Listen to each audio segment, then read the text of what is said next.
Interested in media coverage with over 80,000 podcast playbacks per month, along with automated outreach to thousands of customized targets to grow your revenue more efficiently? With over $8 billion in new sales pipeline growth delivered to our partners so far, we can help. Please reach out for more information. Hey everybody, welcome to Supply Chain Innovators. I am Michael Vincent, and he is Scott Pecoriello. That's pretty good. Yeah. Yeah. That's almost there. Pecoriello, Really? Pecoriello, it's all the same, isn't it? Do you skip the O a little bit? Is that how you do it? You skip the I. It's Pecoriello technically, although my Italian Pecoriello. Okay. Pecoriello. Yeah, it's not. It's Unless you're really going to go on, hey, Pecoriello. Yeah, exactly. Then you don't skip the I. Yeah. Yeah, I got you. That was a good. I've heard all sorts of pronunciations. All right. So if you're back in Sicily with the Michael Corleone, then it's exactly. Pecoriello. Then you add the I back in. Then I add it back in. So my last name is Vincent, so I should be able to say Pecoriello. Yeah, exactly. You should. All right. So I'm allowed. Pecoriello. Yes. You're part of the group. Do we have to do this entire thing in an Italian accent, or are we okay with that one? I don't think I could keep up with you, probably. Mine is not. It's all BS. It's all BS, Scott. It's all BS, Scott. It's all BS, brother.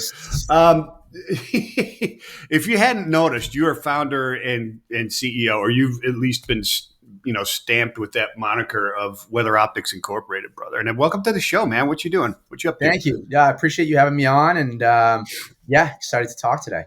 Yeah, it's fantastic stuff because quite obviously weather is getting is incredibly important. Yeah, we like to think so. We think so. Yeah. and there's actually the weather is actually important for moving specific types of commodities and that type of stuff in logistics, right? I mean, you're not just in logistics, but heavily involved in well, I guess you're pretty much. If you take the true meaning of the word logistics, WeatherOptics is involved completely in logistics. So why don't you expand? I'm doing a horrible job of explaining. No, you're doing good. You're doing good. We're a weather intelligence platform, but we work very specifically in the supply chain and logistics space. So, a big part of what we do at WeatherOptics and why we're not like your typical weather company is that instead of just telling you it's going to rain or snow or there's going to be wind, we translate that data so that it's meaningful to supply chains. So we'll tell you things like how dangerous road conditions are going to be, how delayed your shipment is going to be, what's the chance of your vehicle rolling over, what are the chances of power outages. So everything we do is translated into insights that basically anybody can understand. Because what does an inch of snow in Chicago mean versus Atlanta versus, some other part of the country? It's a lot of work to figure out if you have, thousands of vehicles or you have thousands of shipments all over the country, how is weather going to specifically impact your operations? And that's sort of the problem that we're working to solve. Wow, that is, there's so much inside there. I have like 15,000 questions already. That's amazing. Love it. Well, maybe not 15,000, maybe like 14,500 somewhere. Okay. Maybe, I don't know, 14.25 thousand. I don't know, somewhere around there.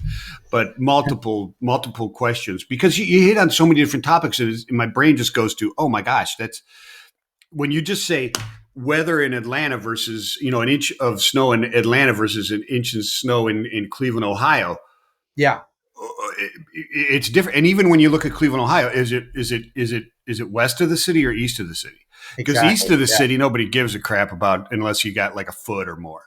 Right. West of the city, it's a little bit different because it doesn't happen all the time. Yeah. You have the lake. You don't have that. You don't have that lake effect, right? When you get to Euclid, which is East Cleveland, east side of Cleveland, and all the way around to Watertown, New York, and on the other side of Ontario and all that other kind of stuff, like Lake Ontario, people are like, okay, is there, 6 inches? No big deal. Right. No, it makes a huge difference. And it's something that people don't really think about. Like we saw last week or 2 weeks ago, it snowed 10 inches in southern Louisiana, right? And it shut down, parts of I-10 and parts of the interstates down south for over a day, right? And if that snow happens, because if it doesn't warm up right away, that's the issue, right? Right. And that area is just so not susceptible. They're not used to that kind of weather. So in Florida, they didn't even they had some plows, but they had to bring in plows and equipment from up north because they didn't have equipment to, they didn't have salt to salt the roadways and to plow the highways. So those types of differences, those are just some of the things that WeatherOptics accounts for that allows you to not have to do that yourself. We account for if it's snowing in a place that it doesn't typically snow, your operations are going to be much more affected than if it snows up in northern, Minnesota, right? Where that's the norm. So yeah, just one of the many ways that we kind of separate ourselves. The interesting thing to me is, I grew up on the east side of Cleveland in the snow belt, and went to school there and all that kind of stuff. Lived up there, and it was fantastic because winters were winters are great if you have a ton of snow. Yeah. It's fantastic as long as it stays cold and it doesn't melt every week and stuff like that. There's so much to do. It's so much fun, and you really learn how to drive in snow and that type of stuff. 100%. Right? It's really, really interesting. When I look at what goes on, isn't it smarter to just not drive in the snow? You start driving, I see the snow coming. I mean, many times I watch and I see them, okay, they're stuck and they're doing this and they're doing that and stuff like that. It'd be cheaper and faster to just, wait it out in Texarkana until this thing blows through for a day and then go. Sure. For sure. I mean, right. Safer and faster. I think that's a good way to describe it. I mean, if you get stuck in the snow because you were trying to, get someplace, it's not worth it for that trip that you tried to make. So that's another, great reason to use a weather platform, is to know if you're going to be, stuck in those situations. Yeah. It's like stopping, when I moved to Miami from, Central Pennsylvania. I moved to Miami. And I'd been to Miami before, so it wasn't that big of a shock. But what was interesting was, I drove down the Sawgrass and stuff like that to get to work, because I worked down in Miami, but I live north of the sea. You could drive down there and see the rain showers, and you could time your drive to weave in between them, right? Totally. And if you got inside one of these deluge, and I mean, it was a deluge, bro. And, you couldn't see anything. The locals would speed up. That's crazy. Because they knew 100 yards down the line, it was clear. Right. That's wild. You know what I mean? The locals would speed up. That's all. Yeah. It's crazy. Yeah. It's like, Everyone else who's out of state is going? ripping the steering wheel. Yeah. Yeah. That's crazy. They're like, no, just go, bro. Don't turn the wheel. Just go. Right. You just got to hydroplane for say a few hundred yards. Yeah, and you'll be good. The faster you go, exactly. You'll be fine. Right. We do not encourage that at WeatherOptics, by the way. This is not an endorsement of driving faster. I'm glad you put that disclaimer on there. This is not an official driving course. It's important. Yeah. So here's the question. Because it's funny, when I met you, I had a fun argument, because people who know me, I love to argue the different side, even though I agree and stuff like that, right? So I was arguing what do you need it for? You got Weather Channel, you got all this, you got all this other kind of stuff, you got blah blah blah blah blah. And then I was challenged to sell it. I sold it by the time an hour later. Right? Yeah, right. You have to go now. Now you have to go sell this, right. because you've argued so hard against this service. And then I went and I sold it in 5 seconds. You just love devil's advocate, Yeah. Yeah. No, I love to play the other side of things. So why this and not just the Weather Channel, bro? It's a great question. I was actually, I was on a call yesterday with a trucking company that had a couple thousand vehicles, and I asked them what they were doing right now for weather. And their answer was they have the Weather Channel up, and they were even using ChatGPT and prompting ChatGPT and saying, hey, tell me about the weather across the US, right? And give me some information. And that's all fine. But when you have 3,000 vehicles and 3,000 drivers, to keep track of where each vehicle is going and who's going into what kind of weather at what time and what actions need to be taken, the Weather Channel on your TV is not going to cut it for you, right? Your risk of having an accident or having significant delays by just having general regional weather awareness, you can't really get into that kind of granularity. And it takes a lot of manual work. This truck company I was talking to yesterday, had somebody monitoring all of the vehicles and all of the weather at all hours, 24/7, to make sure that they weren't going into severe weather conditions. And so really? The beauty of WeatherOptics is that is all automated, right? You set up thresholds in our system, and you basically can set up an alert that says, hey, anytime my driver is entering conditions that are snowfall rates above 2 inches per hour, I want them to get warned 2 hours ahead of time. And then once they've reached that weather event as well. And now all of a sudden it's a hands-off system. You don't have to have a team that's watching the Weather Channel or monitoring. You're safer, you're more efficient. So that's what I like to, that's a long way to say that what WeatherOptics does is a lot more detail oriented and specific to an individual's operations to make sure that, safety and efficiency are top of mind. The Weather Channel is great. Listen, I grew up on the Weather Channel. I'm a weather nerd. I love the Weather Channel, but it's not. I remember when it first came on. Are you that old? I don't remember when the Weather Channel first. I'm that old that we used to watch it and it sucked, but it was so cool. Oh yeah, okay. It was horrible, but it was so cool because it's like, dude, look, weather. Yeah, I mean, listen, I watched it's a channel, just weather. Yeah, that was my go-to. That was what I would watch, during all these storm events. And it's great for high-level information or for a single location. What's the weather in Chicago going to be? That's great. But when you have shipments and trucks moving all across the country, there's a time and space problem that's happening, right? There is 60 miles per hour going here. There's a severe thunderstorm here. There's so much to figure out. And there's so much at risk. If there's a trucking accident that happens, I mean, you're talking about, first of all, the safety of a person, which you can't really put a number on, but also a vehicle accident is upwards of $500,000 in some cases, right? So it's not. Oh, dude, yeah. The risk is not. Unless it's a drunk person that hits you from the rear, then it's going to be $400 million, right? There you go. It's so. Anyways, the price to have an automated weather service, a streamlined service, like WeatherOptics that you can rely on. The ROI is just it's really you can focus in on what you're concerned with too, right? I mean, because like you said, if you got the Weather Channel up all the time, there's a half hour where you're not to downplay it or anything, but there's a half hour where you're looking at the wildfires in LA, which are incredibly important. But I'm at work and I need this truck to get to right. Brunswick, New Hampshire.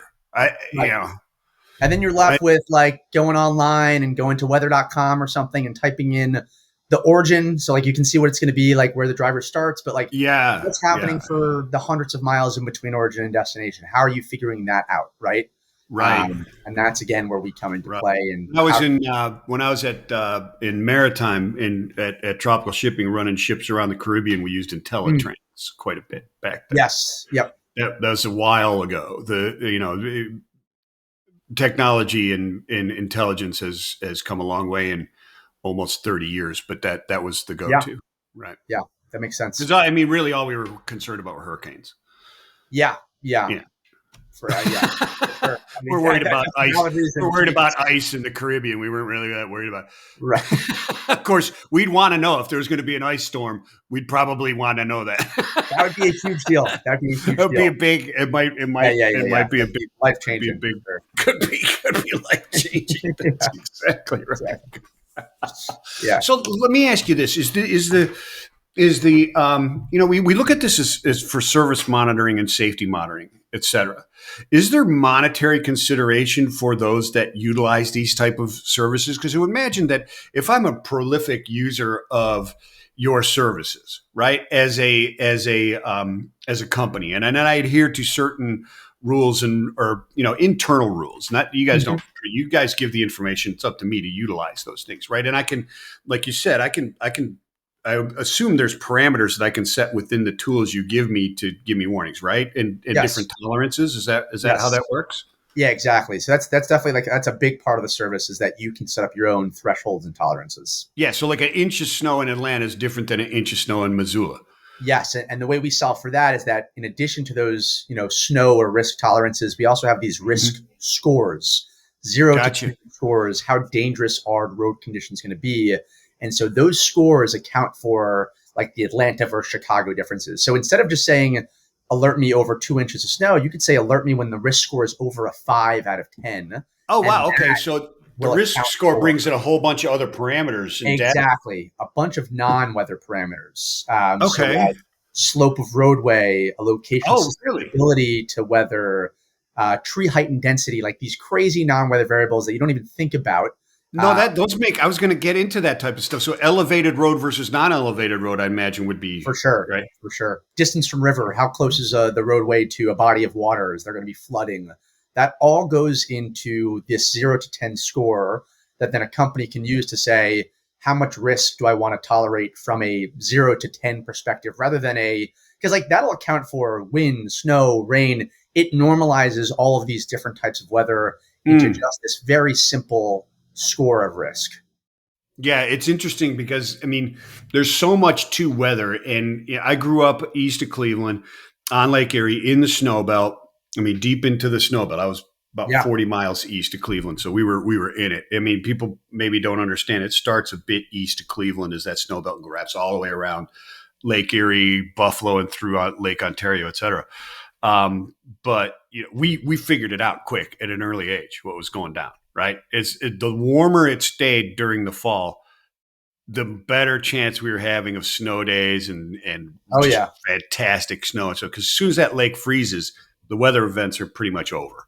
Exactly. That's why, like in November, I'm sure you guys had instances like November, December. Sometimes you have those freak lake effect snow events where, because the lakes are still so warm, and so if you get a big cold front to move through, you can get feet and feet of snow. Alberta Clipper. We call an Alberta Clipper would come through, and you get a 3-4 feet of snow in an afternoon, like no issue.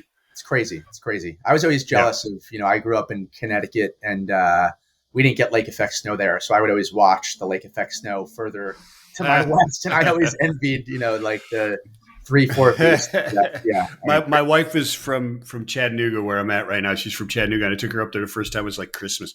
And I had my nephew's girlfriend was ice skating in this thing. And it was snowing, and we were supposed to get like 2.5 foot that night. It's like 6 o'clock at night. It's pitch black because you're on Lake Erie, and it's 6 o'clock at night in December. Right. You turn on the light, you can't see anything but a wall of white because it's snowing so hard. Oh, and I'm like, "Aren't you getting ready?" And she's like, "We're not going, are we?" It's like, "Oh yeah, for sure we're going." She's like, You people are insane. I was like, "No, yeah, different breed up there." I mean, if you grow up in that snow, it's like, it's different. And that day we were leaving, it was snowing like, I think we were supposed to get like 1.5 foot that day, and it's snowing like blazes outside. I mean, bright. It is pretty light cloud cover, so it was almost a ground blizzard type of thing. Where it's just white and really. And I'm like, "Come on, we're going." She said, "We can't." I said, "It's not snow like." Literally 5 miles south of here is clear blue sky. Yeah. That's all we got to do. Talk about a wall, like you're talking about the wall of rain and parts of Miami. There's literally a wall of snow that exists with those lake effect snow bands where you go in and out of it. And 5 miles makes a crazy difference. Do your risk scores account for that, for the community's intelligence to deal with that and their 100%. Capabilities as well? 100%. Yeah, exactly. So like, the way we do it is we calculate based off of like your latitude and some other factors, like how accustomed we think to snow or to other weather conditions this city or this region is. So places further north are going to have lower risk scores for higher amounts of snow compared to places further south. So even wind events too, right? The upper plains. Totally. Yeah.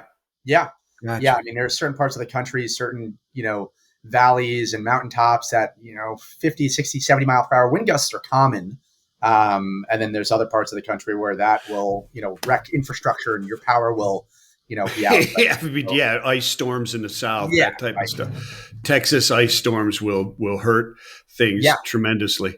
Texas ice and sure. I mean, just a few years ago, man, that was crazy. That was 2021, I think it was something like that, right? Unbelievable. Right. Yeah.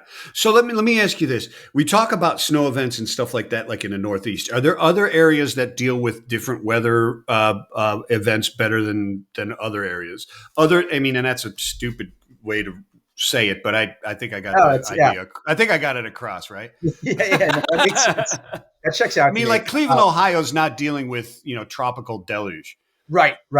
I think, you're 100% right. Places like Florida are really good, like no surprise at dealing with hurricanes. Like even it still surprises me, they had 2 major hurricanes this past year and it did a lot of damage in Florida, but they were really resilient to those storms. Like, you had category 3, 4, 5 hurricanes that were moving into Florida and the post cleanup and damage was it's always less than what at least, I think it's going to be because they are so ready and prepared first of all, for evacuation, so preparing ahead of time, but then the cleanup after they're really good at.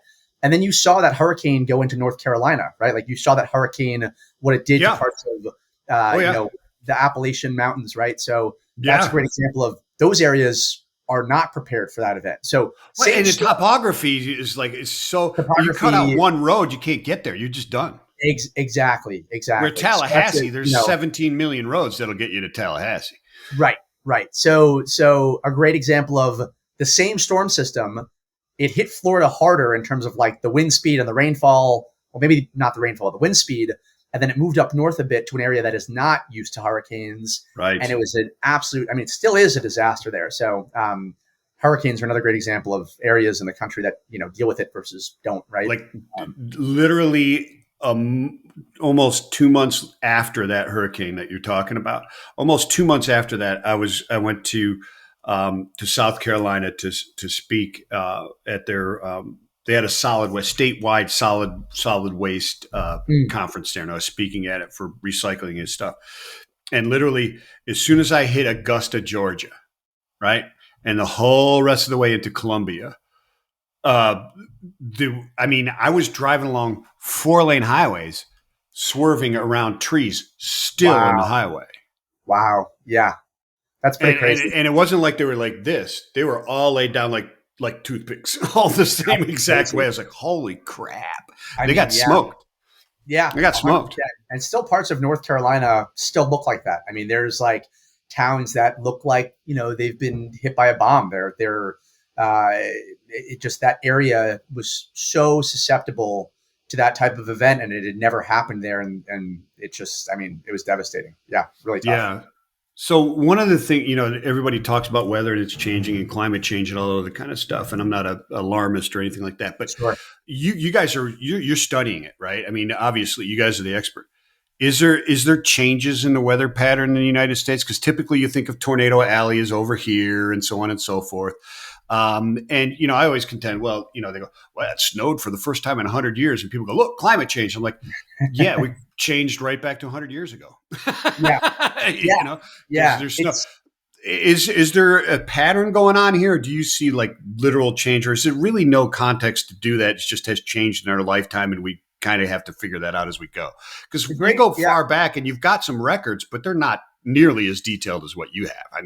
For sure. For sure. It's a really interesting question. There are certain things that we can attribute to changes that are happening at a larger scale, right? Like what we have observed is that there is more moisture that can be held in the atmosphere than we've ever observed, right? So like you're having, and that would indicate warmth, right? That would indicate hotter temperatures. Warmer air is able to hold more moisture in parts of the atmosphere, and so you have these, especially some of these severe flooding events, some of these hurricane events that you can attribute to a warmer climate. Like those things, there are certain links that are clear, and then there are certain events that happen that are less clear, that are harder to link to climate change or larger scale patterns changing. But one of the most obvious things that we've noticed and that, other meteorologists and scientists have noticed is that the atmosphere itself is holding on to more moisture. And so when you do have severe thunderstorms or hurricanes or, these other flooding events,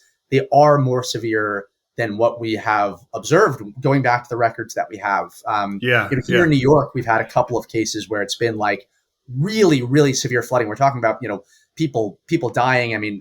Horrible, 7, 8, 9, 10 inches of rain that are highly unusual events. And we can attribute those types of things to this warmer climate and moisture in the atmosphere. But then there are harder things like, the freak snow in the South that happened a couple weeks ago.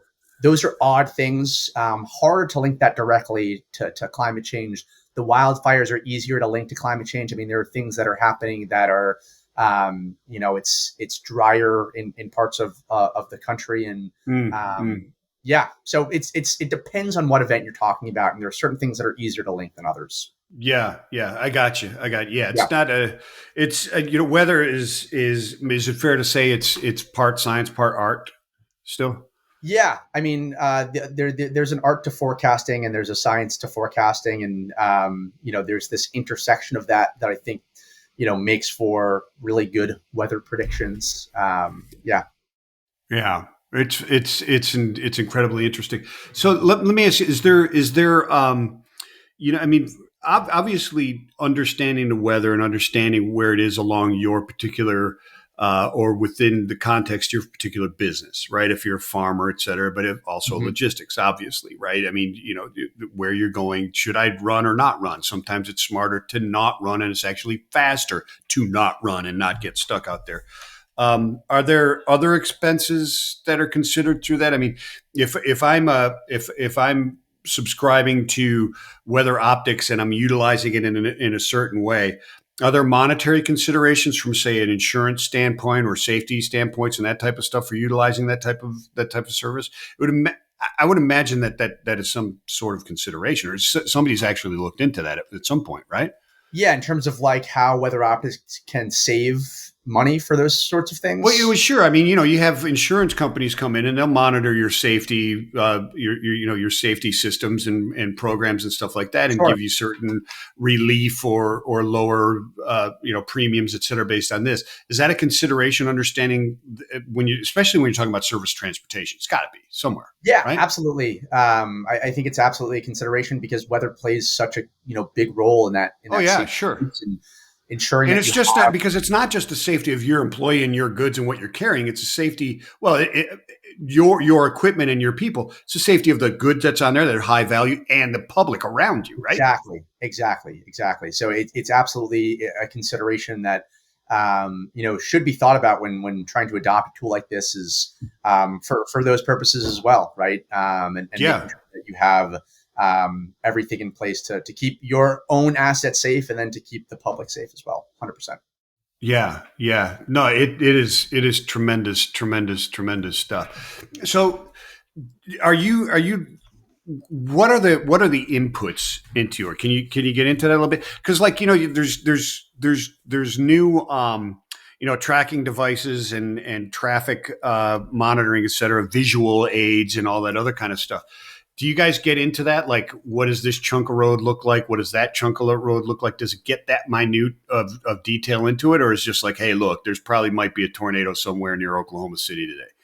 Yeah, that's a good question. We get pretty granular with our forecasts, and so we can tell you segment by segment, down to a pretty granular level how weather is going to impact certain roadways or certain areas, certain parts of the country, whether that be severe weather like tornadoes, or if that's a thunderstorm, or if that's more of like a snow hurricane type of event. We get pretty granular, and we also are taking into account things like live road status and traffic and other conditions. We did this project Oh, recently, okay. and this new product that we released called Live Road Status, where we Oh, essentially have cool. scraped all of the 511 state websites. So we're taking in live road data from all 50 states. And that is part of our product suite now, where not only can you see a simulation of what we think is going to happen to the roads based off of upcoming weather, but then you can see in real time how road conditions are changing based off of what's happening from those state DOT sites and also our simulation. So we have a ton of Hmm. different inputs that are kind of giving you a really clear and full picture of like this segment of roadway, how is it being impacted by weather? And also, why should I care, right? Like that's a big part of it. Like not only is weather affecting this segment, but like, do I have shipments going through that segment? Do I have a driver who's going through that segment? So it's very much exception management sort of based type of forecasts. That's interesting. Does when people think of weather, they think of just rain and snow, ice, right? Those are the two. But heat is also an issue, is it not? Heat's big. It's kind of a sleeper event. Yeah, people don't think about it, but I mean, there's a People reason don't there's think road about it. gators all over the place in August, right? Yeah, exactly.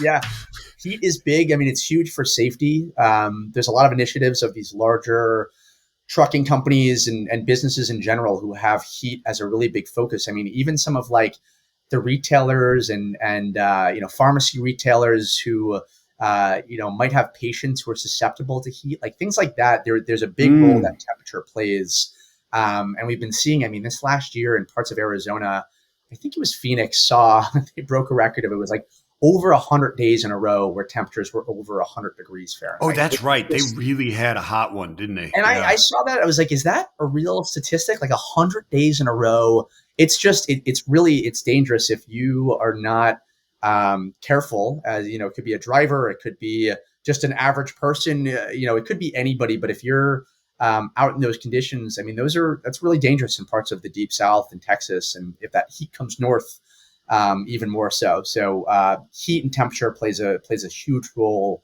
in safety and other components of business operations. Yeah. And maintenance, right? I mean, your maintenance departments, et cetera, this is incredibly valuable information for them as well, right? Absolutely. Heat and extreme cold, those things are important for maintenance. 100%. Awesome. Let me ask you this final question. Is Tornado Alley moving? It's a good question. I think it's interesting, right? I think it is really, because I moved to Chattanooga and it was like nothing. And then all of a sudden, like 5 years later, tornadoes. I'm like, what? I would say Tornado Alley is expanding rather than shifting. We still have like a tornado belt that runs through, Oklahoma and the Plain states. Like there still are tornadoes that happen really often there, but further east, you are having, parts of Tennessee, parts of the Ohio Valley, even like parts of New Jersey and Pennsylvania. You'd be shocked at like, there's been a real uptick in tornadoes in New Jersey. I mean, it's that is not typical. That's insane. So there's been a shift, I would say an expansion rather than maybe a shift, where those areas are still seeing tornadoes, but there's a lot of places further east that are getting more and more tornadoes. And those things are hard to forecast. Of all the weather, kind of components that we forecast, having a tornado being predicted is still one of those things that remain, really hard to do. And there's a lot of people dedicated to trying to figure out how to do that better. That's awesome. We were